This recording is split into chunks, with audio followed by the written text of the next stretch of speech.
Hello everyone! Today I will be talking about the neural circuitry behind obsessive-compulsive disorder, or what happens when the brain simply can't let go. In order to explain obsessive-compulsive disorder, or OCD, I'll first describe some of the symptoms. With obsessive-compulsive disorder, there are two different categories of symptoms, obsessions and compulsions. Obsessions are essentially recurring thoughts of something that you simply cannot get unstuck from your head, so to speak, and these recurring thoughts lead someone who is struggling with OCD to then perform compulsive compensatory behaviors consistently and ritualistically. So to provide an example of what this means, a very common theme in obsessive-compulsive disorder is a hyperfixation on organization. This is one type of struggle with obsessive-compulsive disorder. There are other examples, but this is a particularly common one. And so let's say that you are someone who cares a lot about organization and symmetry on your bookshelf, and you recall that you left your house that day and there was one book that was tilted ever so slightly, ruining the symmetry and the neatness of your bookshelf.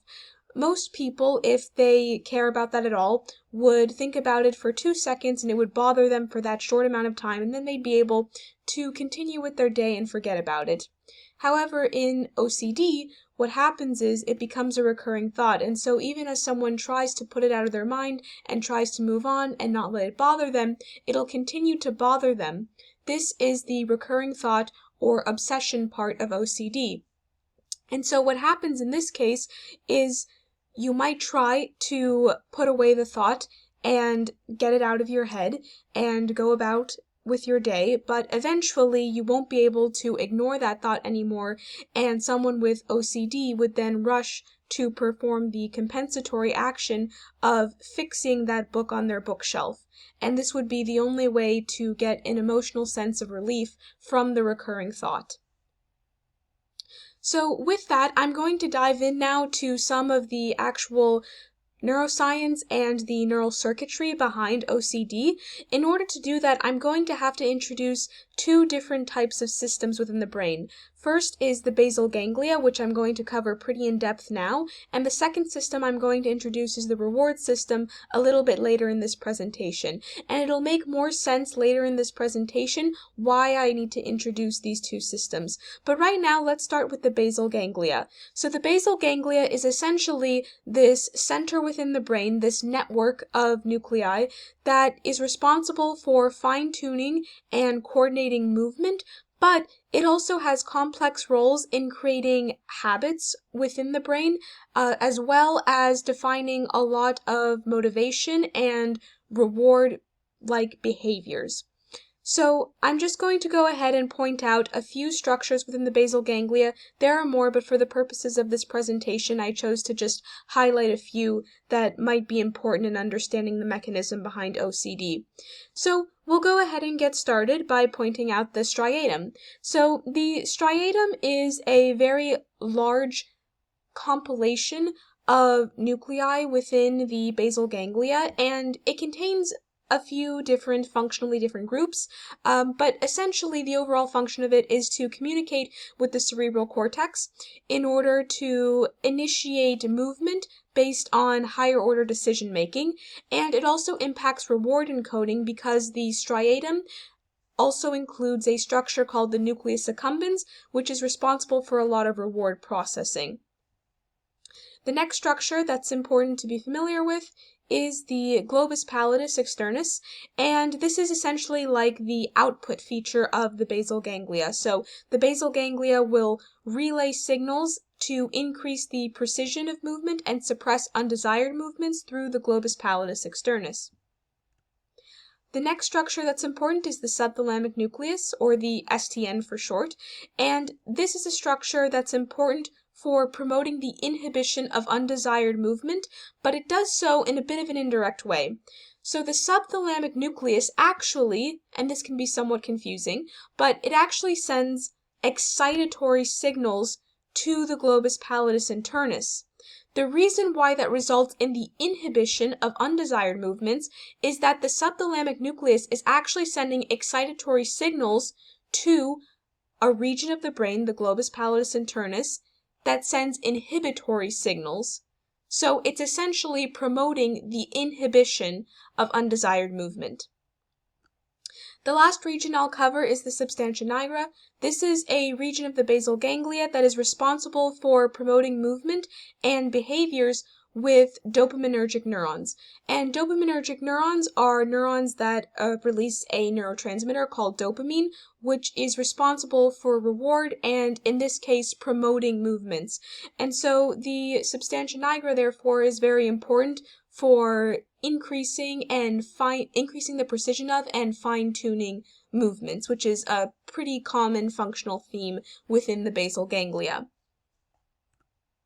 So, related to OCD, I would like to specifically point out the striatum and the substantia nigra because you'll notice that both of these regions are important in relating your actual movement and your habits to higher order executive functions like decision making and reward encoding. And so if there's going to be a link between the thoughts that you have and your desires and compulsions to act on those thoughts, then these two structures will be particularly important.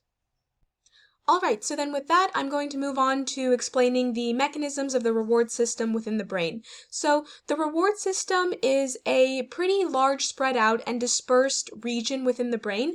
There's a lot of different nuclei and hubs that are responsible for creating sensations of reward and things like motivation, desire, as well as implicating your learning because reward will inform a lot of the habits and behaviors that you pick up. So I'll first describe sort of two different paths within the reward system and how they're both implicated in OCD. So the reward system begins in the brainstem with a region called the ventral tegmental area, or the VTA. And the ventral tegmental area is particularly important because it produces three different key neurotransmitters: dopamine, glutamate, and GABA. Dopamine and glutamate are both excitatory neurotransmitters, meaning that they will promote certain activities in the neurons that they act on, and GABA is an inhibitory neurotransmitter, so it'll suppress any activity in the neurons that it acts on. Primarily, though, the ventral tegmental area will produce dopamine, and so we'll focus on that for now. And the reason that the ventral tegmental area and the production of these neurotransmitters is so important is that its activities will then serve as an upstream regulator of all other structures in the reward system, and so the VTA is particularly important for controlling reward and fine-tuning behavior. So then, from the VTA, there are sort of two different paths that can be taken in the reward system: the mesocortical pathway and the mesolimbic pathway. So I'll start by describing the mesolimbic pathway. This is the pathway that relays reward to the nucleus accumbens for processing reward, motivation, and it's also implicated in addiction. You may recall from the explanation of the basal ganglia that the nucleus accumbens is a nucleus within the striatum, and it's particularly important for higher order reward processing, especially as it relates to motivating your behaviors. And so that's the intersection between the basal ganglia and the reward system in this case. To also briefly describe the mesocortical pathway, the mesocortical pathway will balance reward with executive function, higher order reasoning, social behavior, and personality. And so the trick to differentiating between these two pathways is that you can remember the mesolimbic system because limbic is a reference to another network within the brain called the limbic system that's responsible for things like fear and emotion. And so you can think of the mesolimbic pathway as linking reward to emotion. And the mesocortical pathway, the word cortical can remind you of higher order executive functions. And indeed, the mesocortical pathway then leads directly to signal inputs to the prefrontal cortex. And the prefrontal cortex is an area in your frontal lobe, at the front of your frontal lobe, that is responsible for a lot of higher order executive functions like decision-making, social intelligence, as well as things like motivation and planning. So that's a brief overview of the reward system.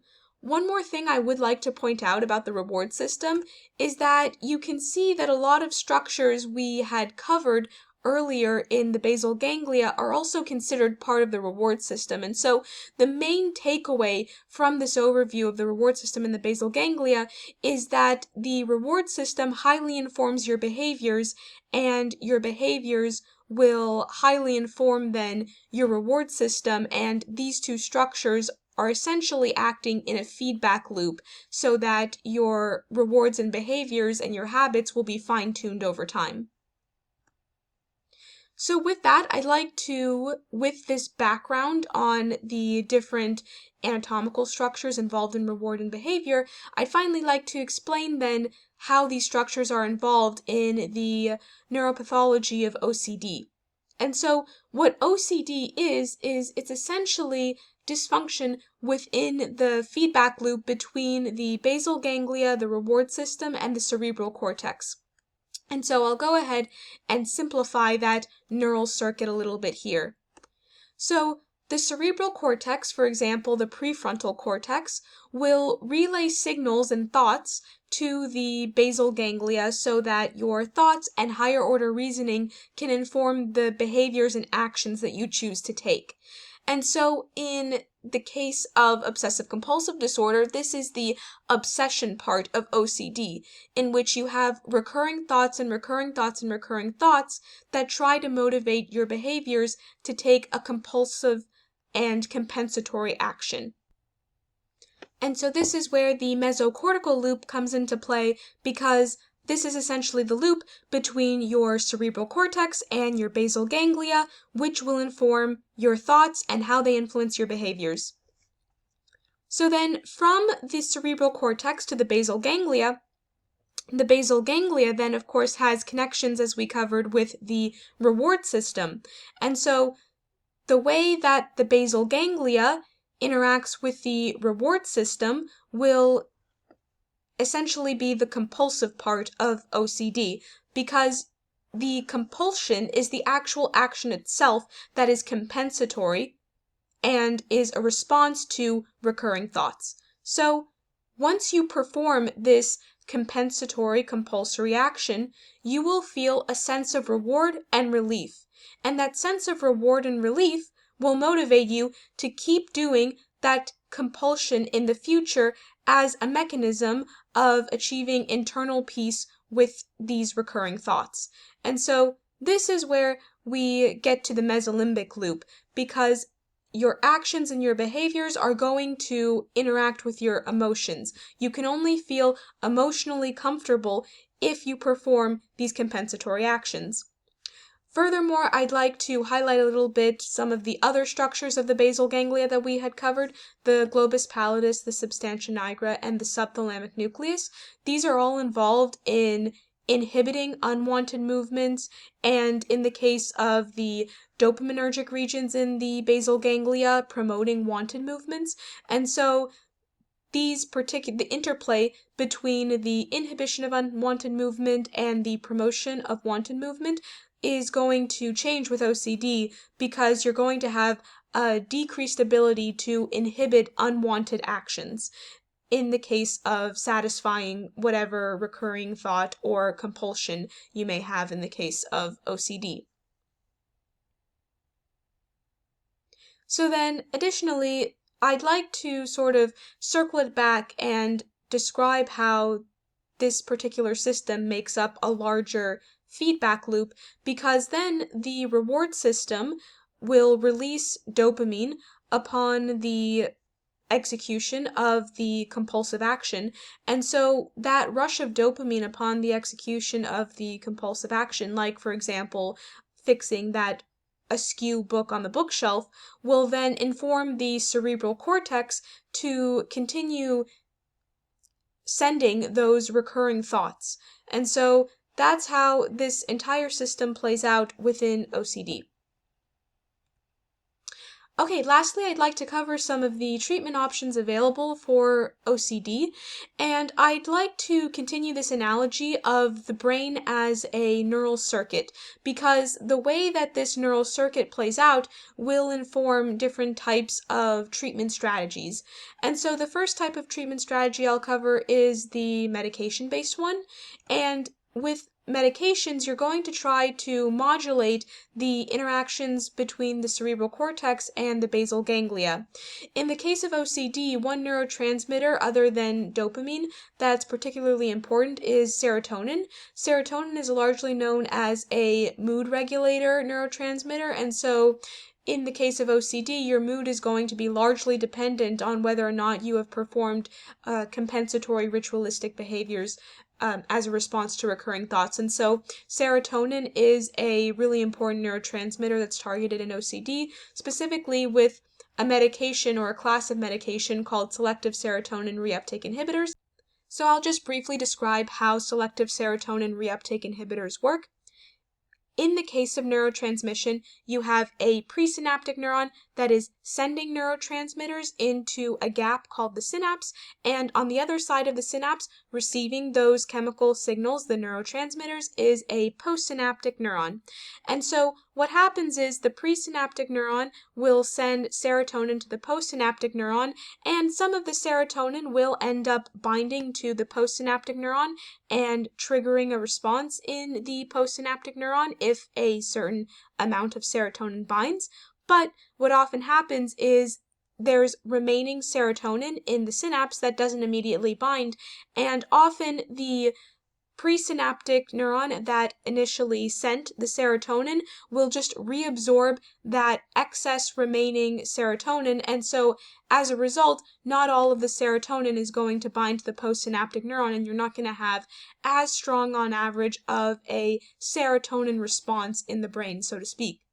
What SSRIs do is they prevent that reabsorption by the presynaptic neuron, and that will ultimately eventually allow more serotonin binding and more serotonin activity within the brain. And so that's how SSRIs are often used in cases of mood stabilization, but they can be also be used then for OCD. So the second mechanism of treatment for OCD that's particularly popular is called cognitive behavioral therapy. And so as opposed to modulating the cerebral cortex to basal ganglia activity, cognitive behavioral therapy works in the second part of this circuit with the basal ganglia and the reward system, because it's essentially rerouting thoughts so that even though you may still have recurring thoughts of that book that's askew on the bookshelf, it'll reroute your desire to act on those recurring thoughts.